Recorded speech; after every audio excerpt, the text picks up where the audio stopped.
Hello, I'm going to talk to you a little bit today about reimagining how we use assessment in our classrooms.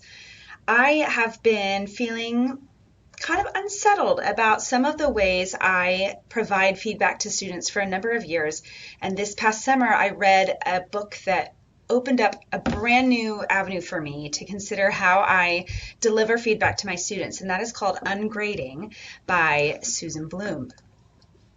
So we're going to talk about the differences between feedback, assessment, and grading. So assessment means we've found out something. We've observed, we've listened, we've read student performance, and we've found out something that students have done. They've demonstrated some way, whether they know or maybe don't know some content that you're trying to give to them.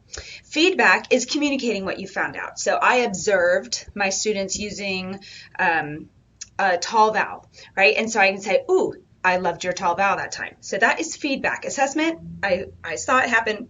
Feedback, I'm telling them that I saw it happen. Now, grading means I'm going to describe their performance in comparison to others or according to a continuum of graduated labels. So A, B, C, D, F, superior, excellent, good, fair, poor, etc. Some kind of graduated labels. And these three ideas, the definitions here, of course, are loosely borrowed from Bob Duke's book. It is incredible, Intelligent Music Teaching. If you haven't read that book and you have some time and you just want to feel inspired, I highly recommend you take a look at that one.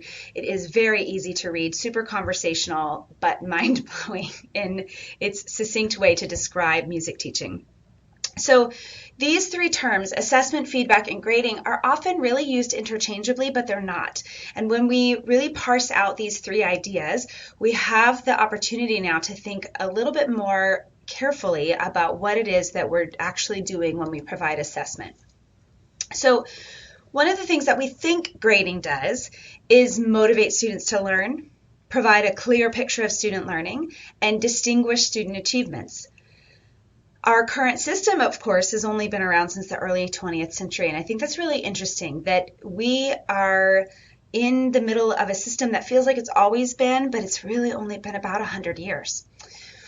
So the interesting thing about this is that study after study demonstrates that when you compare student learning across three conditions, grades only, grades and comments only, students who receive comments only consistently outperform their other groups.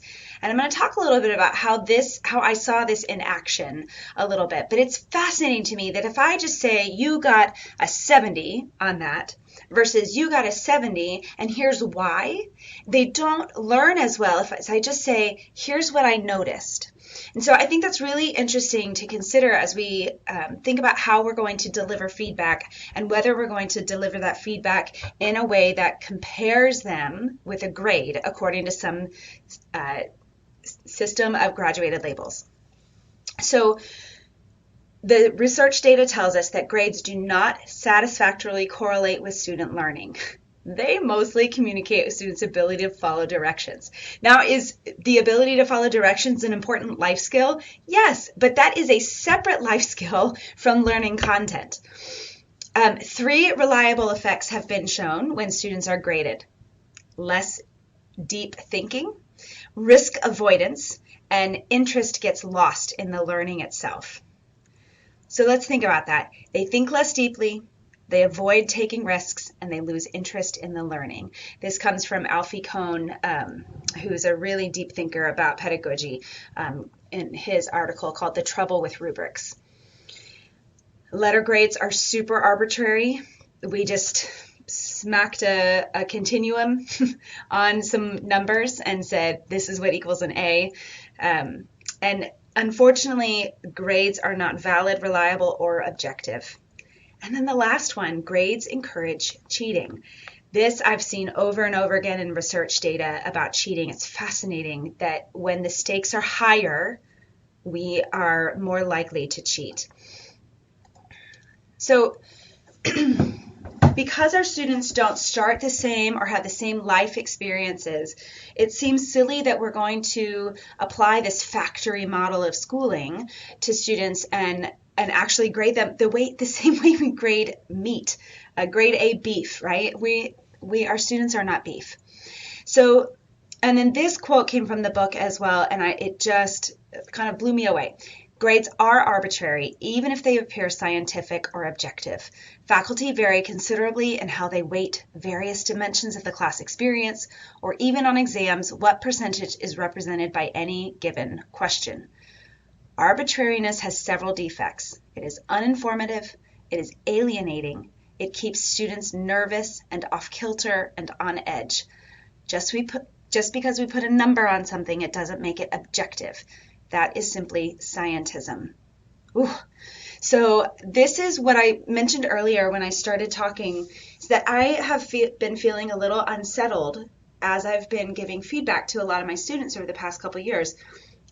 Even with a rubric, a pretty detailed rubric, that I decided how much things would be weighed and how many things this behavior was worth this many points, there still was wiggle room within those numbers where I felt like, what really is the difference between a 93 and a 94?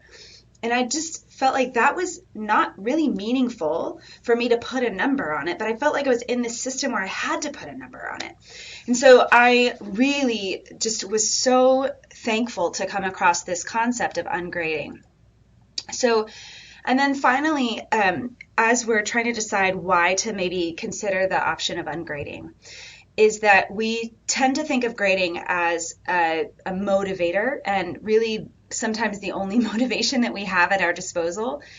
And I say this with so much love in my heart and respect for the noble, beautiful, valuable work that you're doing as teachers.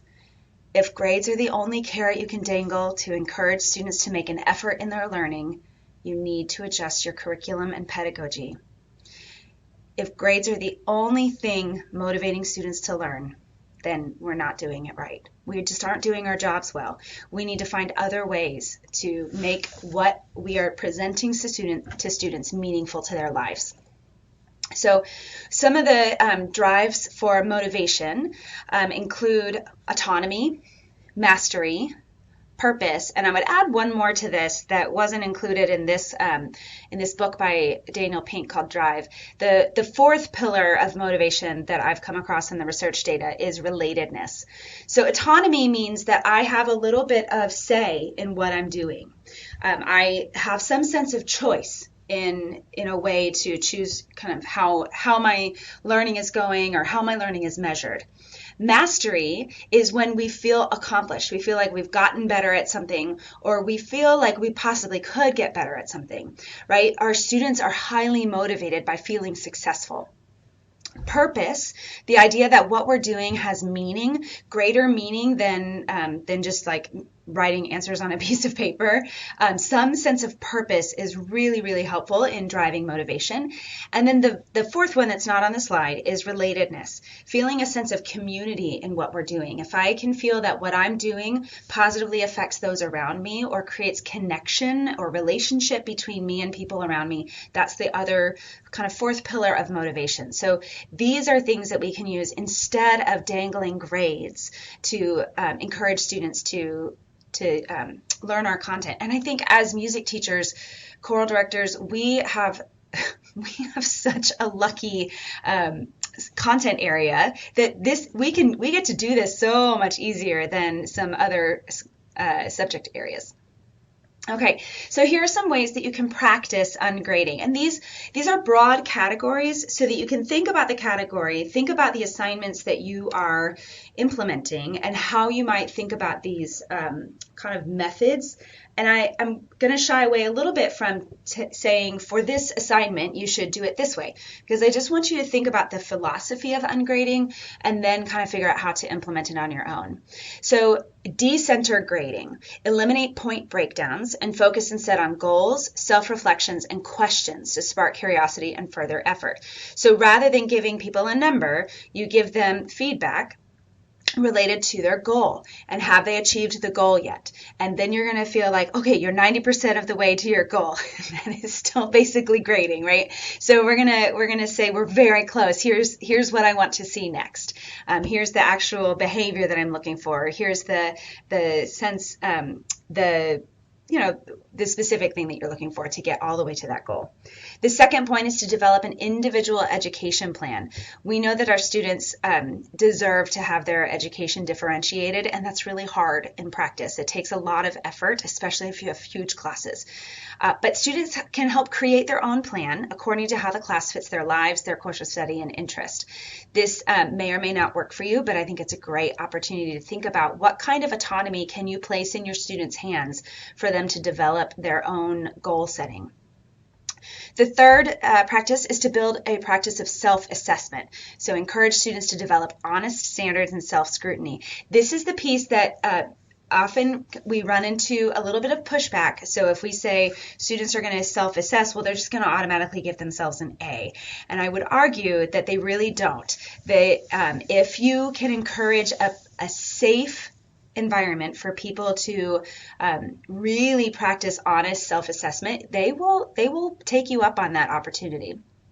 And then the fourth practice that I came upon was to conduct portfolio conferences. Students document their work, account for early and later understanding, and which also forces them to review the material, and then they suggest their own grade. And this is something that I actually tried. So we're going to talk about how I did this. So I just think that it's easy for somebody like me to come in and be like, here's a great philosophy, try this. But you don't have to change, you don't have to upend your whole pedagogy or the entire way that your program is settled. Start small, change one assignment, and sell your students on the idea of seeking knowledge instead of a number. And I bet they're gonna respond well. So I actually tried this. I read this book in summer of 2021, and in the fall of 2021, I implemented the concept of ungrading in my choral methods class. So I felt like this was the easiest population to start with. This was my senior music education majors getting ready to go to student teaching. They are just on the cusp of transitioning from pre-service to in-service teachers. They are ready. And I also felt like I could trust them to accurately self-assess. And I wasn't sure how they would receive this idea. So I went through kind of everything that I just went through with you. The ideas behind ungrading, the philosophies, the ideas of motivation, what happens. Here's how the students responded. They reported lower stress levels, less stress and anxiety over their performance on assessments. Did they still do the assignments? They did. They did exactly the same amount of work, but they were stressed less about doing the same amount of work. Equitable or improved student completion of assignments. Compared with previous years with traditional grading, they participated as well or better. So there was no decrease in how much they were participating because I was not dangling the grade carrot. The students did self-report their grades. So we did the conferences at the end. We did a midterm conference and a final conference where they said, up to this point, I think, and we had to assign an actual grade at the end of the semester because I still work in a system at a university where grades are expected at the end of the semester. And so we had to come up with a way to fit this philosophy within an existing system where grades are required. So at midterm, they said, according, to the assignments that have been due and the amount of work and effort and growth that I feel like I have accomplished, here's where I feel like I am. We had the same conversation at the end of the semester, and this was a dialogue, not a monologue. A monologue would be me saying, here's how I think you are, and instead it was a dialogue. Students said, here's what I think I've done, and I would either agree or disagree. But in every single case for the students that I had in this class, I either agreed with their assessment or I said, no, you're giving yourself a B-. I'm giving you an A because the two assignments that you felt like you turned in a little bit late or whatever, that wasn't enough compared to a traditional grades that you would have actually bumped down below an A. So in every case, I either felt like they undersold themselves or they were honest. And not every student got an A. Not every student earned an A with the quality and timing and completion of work. And they were honest. They were great. And I was able to agree exactly with them. The thing about this self-report grading is that if I say, this is how I value assessment, I have to let go of what students suggest, and whether I agree with it or not. And so luckily in this case, I actually agreed with every self-report grade. But I also promised myself at the beginning of the semester, when I entered into this kind of contract with students, was that whatever grade they suggested, if they could justify their response, that is the grade I was going to give them. Because I've decided that grading, not assessment or feedback, but grading is not as useful as it is to their learning, as it has been presented to be to their learning. So I promised myself at the beginning that no matter what they said, I would agree with them. Now, unless I felt like they deserved a higher grade than what they said, in which case I bumped them up. Okay, on my end, it was easier. I have struggled, I mentioned earlier that I struggle sometimes with choosing numbers to assign, even with a rubric. In this case, I could just give meaningful comments instead of trying to say, okay, here's what I observed, and then this is a 93.2, right? I didn't have to stop and think, what is the number? I just was able to give meaningful assessment.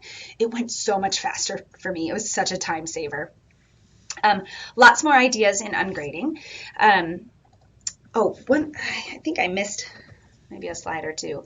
The last thing was that I also had students that were less risk averse. They reported that in previous classes, they would make decisions about their assignments because they were trying not to take risks. They didn't want to chance that their grade might be lowered. And so when there was no grade attached, they felt like they could take some risks. Even in classes that they had with me, where I feel like I have done a great job creating a safe environment where we say, you're going to mess up, it's okay to fail, we are in a failure-safe classroom. Even in those classes, I had students who reported that under the ungrading system, they were less risk-averse.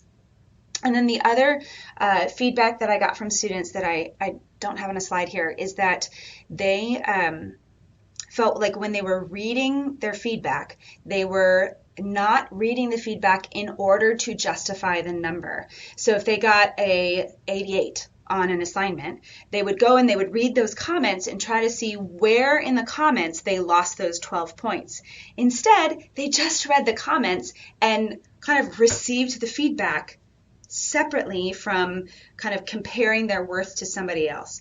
So it was really fascinating. It was a wild success in this class. Now that I know this was a college level class with senior music education majors.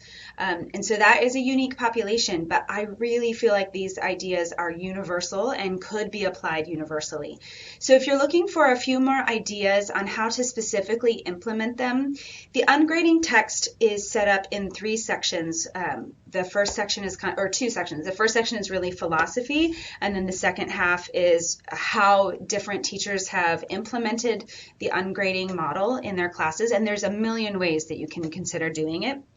And then the next book I read after this was called Hacking Assessment, 10 Ways to Go Gradeless in a Traditional Grade School. And that was really a better kind of little tiny book that prompted some ideas of how I could avoid giving grades in certain assignments. So I think that would be a great resource for you. Certainly, if you want to reach out to me and talk a little bit more about it, I'm happy to nerd out about this. I really enjoyed my time kind of exploring this philosophy. My name is Lesley Mann, Lesley Mann, and my email address, if you want to get in touch with me, is Lesley, Lesley.Mann, MANN, at Belmont, BELMONT.edu. Thanks so much. Have a great one.